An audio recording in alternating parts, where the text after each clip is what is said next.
புதுயுகம் மற்றும் Arun land promoters Tirunelveli இணைந்து வழங்கும் Thoothukudi marathon 2026 run for health மற்றும் 100% வாக்களிப்பது குறித்த விழிப்புணர்வு marathon co presented by Tamil Nadu mercantile bank limited. நாள் மார்ச் 1, 2026. இடம் தருவை விளையாட்டு மைதானம், தூத்துக்குடி. அனைவரும் வருக. அனுமதி இலவசம்.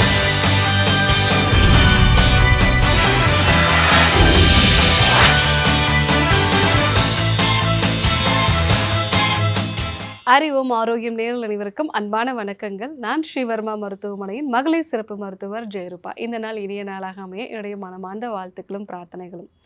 ஒரு 30 வயது பெண், டாக்டர் எனக்கு ஆல்ரெடி ஒரு குழந்தை நார்மலாக கன்சீவ் ஆகிடுச்சு, அதுக்கப்புறமா 7 வருஷமாக 2வது குழந்தைக்காக நான் ட்ரை பண்ணிகிட்ருக்கேன். ஸோ இப்போ எனக்கு கன்சீவ் ஆகிறது ரொம்ப கஷ்டமான விஷயமா இருக்குது. பிசிஓடி சம்மந்தமான பிரச்சனை இருக்குது. 10 கிலோ வெயிட்டும் இன்க்ரீஸ் ஆகிடுச்சு.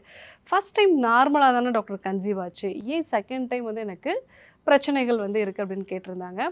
ஸோ அவங்களுக்கு என்ன காரணத்தினால கன்சீவ் ஆகிறது டிலே ஆச்சு, இதை சரி செய்கிறதுக்கு என்னென்ன சிகிச்சையெல்லாம் அவங்க எடுத்துக்கிட்டாங்க, நேச்சுரலாக கன்சீவ் ஆனது எப்படி, இந்த விஷயங்களை தான் நம்ம பார்க்க போகிறோம். நிறைய பெண்கள் இந்த ஒரு டவுட் கேட்பாங்க, டாக்டர் எனக்கு பிசிஓடி இருந்துச்சு, ஒரு 3 மாதம் மெடிசன் எடுத்துக்கிட்டேன், அப்போது எனக்கு பீரியட்ஸ் நார்மலாக வந்துச்சு, அடுத்ததாக கூட ஒரு 3 மாதம் நார்மலாக பீரியட்ஸ் வந்தது. ஸோ அதுக்கப்புறமா பார்த்தீங்க அப்படின்னா திருப்பி இர்ரெகுலர் ஆகிடுச்சு. எனக்கு ஃபஸ்ட் டைமே பிசிஓடி சரியாயிடுச்சு இல்லை டாக்டர், ஏன் திருப்பியும் எனக்கு இர்ரெகுலர் பீரியட்ஸ் வருது, வெயிட் கெயின் ஆகுதுன்னு கேட்பாங்க.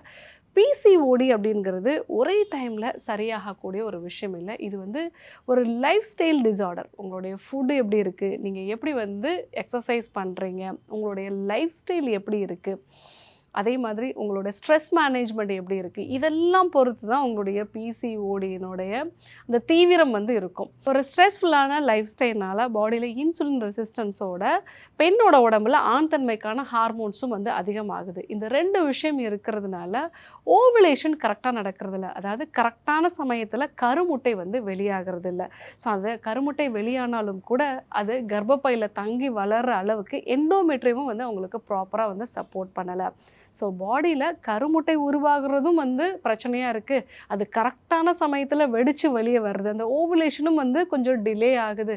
அது மட்டும் இல்லாமல் கரு தரிச்சிச்சு அப்படின்னா அந்த கரு தங்கி வளர்கிறதுக்கான எண்டோமெட்ரியமும் அவங்களுக்கு கரெக்டான அளவில் வளர்ந்து ஒரு கருவை தாங்கி வளர்க்குறதுக்கு ஏற்ற மாதிரி இல்லை. இந்த காரணங்களால தான் அவங்களுக்கு கருத்தரிக்கிறதுங்கிறது தள்ளி போயிட்டே இருக்குது. ஸோ அவங்களுக்கு என்னென்ன சிகிச்சை முறைகள் நம்ம கொடுத்துருந்தோம்னா, முதல்ல டீடாக்சிஃபிகேஷன் நம்ம கொடுத்துருந்தோம்.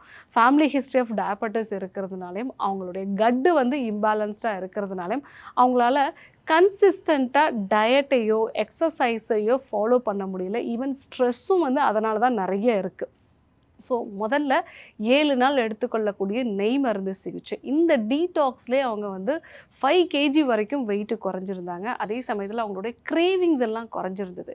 இதுக்கு முன்னாடியெல்லாம் அடிக்கடி நான் ஸ்வீட் சாப்பிடுவேன், அதே மாதிரி இந்த பேக்கரி ஐட்டம்ஸ் ஈவினிங் ஆனால் எனக்கு டீயோட பஃப்ஸு சாப்பிடணும், இப்படியெல்லாம் அவங்களுக்கு ஒரு கிரேவிங்ஸ் இருந்தது. அதெல்லாமே குறைய ஆரம்பிச்சிது. 2வது உணவு முறை மாற்றங்களை அவங்களுக்கு நம்ம கொடுத்துருந்தோம். So hormonal diet chart, carbohydrate complex கார்போஹைட்ரேட்டாக சிறுதானியங்கள் சேர்ந்த ஒரு உணவுகளாகவும் நல்ல புரோட்டீனும் நல்ல கொழுப்பு வகைகளும் சேர்ந்த ஒரு உணவு பட்டியல் அவங்களுக்கு நம்ம கொடுத்துருந்தோம். அந்த விஷயத்தையும் அவங்க ஃபாலோ பண்ணியிருந்தாங்க. 3வதாக ரெகுலராக 45 நிமிஷம் நடைப்பயிற்சி, அது கூட சூரிய நமஸ்கார பயிற்சியும் ஒரு சில யோகா பயிற்சி, அதில் பார்த்திங்கன்னா சேதுபந்தாசனம், அதே மாதிரி பத்தகோணாசனம், சலபாசனம், புஜங்காசனம், சக்கிச்சாலாசனம், இந்த மாதிரியான ஆசனங்கள்லாம் பண்ணியிருந்தாங்க. சூரிய நமஸ்கார பயிற்சியும் சேர்த்து பண்ணியிருந்தாங்க. இதெல்லாம் ஃபாலோ பண்ணும்போது அவங்களுடைய ஹார்மோன்ஸும் ரெகுலேட் ஆக ஆரம்பிச்சிது. முதல் விஷயம் அவங்க சொன்னது என்னென்னா, இந்த 7 வருஷமாக நான் செகண்ட் பேபிக்காக ட்ரை பண்ணிகிட்ருக்கேன், ஆனால் ரொம்ப ஸ்ட்ரெஸ்ஃபுல்லாக இருந்தேன். ஏன்னா நிறைய ஹார்மோனல் மெடிசன்ஸ் எடுத்துக்கும் போது மூட் ஸ்விங்ஸ் எனக்கு ஆகும். ஸோ வெயிட்டும் என்னால் குறைக்க முடியாது. ஸோ இந்த ஒரு சிகிச்சை முறையில் ஃபஸ்ட்டு எனக்கு வெயிட்டு குறைஞ்சது, 2வது கிரேவிங்ஸ் குறைஞ்சது. இந்த உணவுப் பொருட்கள்லாம் சாப்பிடணும், சாக்லேட் சாப்பிடணும், பிரியாணி சாப்பிடணுங்கிற கிரேவிங்ஸ்லாம் குறைஞ்சிது. அதுவே எனக்கு ரொம்ப ஒரு தன்னம்பிக்கையை கொடுத்தது. 3வது நான் ரெகுலராக எக்ஸசைஸ் பண்ணுறேன், சன்லைட் எக்ஸ்போஷர் இருக்கிறதுனால என்னுடைய மனசும் ரொம்ப மகிழ்ச்சியாக இருக்குது, சுறுசுறுப்பான ஒரு நபராக வந்து இருக்கேன். ஸோ குழந்தைய வந்து உருவாக்குறதுக்கான அந்த ப்ராசஸ் அப்படிங்கிறது, அதாவது நேச்சுரலாக கன்சீவ் ஆகிறதுக்கான அந்த ப்ராசஸ்ங்கிறதே வந்து எனக்கு நிறைய மன மகிழ்ச்சியும் உடலுக்கு வந்து ஆரோக்கியத்தையும் மனதுக்கு தன்னம்பிக்கையும் கொடுக்குது. அப்படிங்கும்போது கன்சீவ் ஆகிறது ரொம்ப ஒரு ஹாப்பியான ஒரு விஷயமா வந்து அவங்களுக்கு நடந்தது. ஸோ கன்சீவும் ஆனாங்க.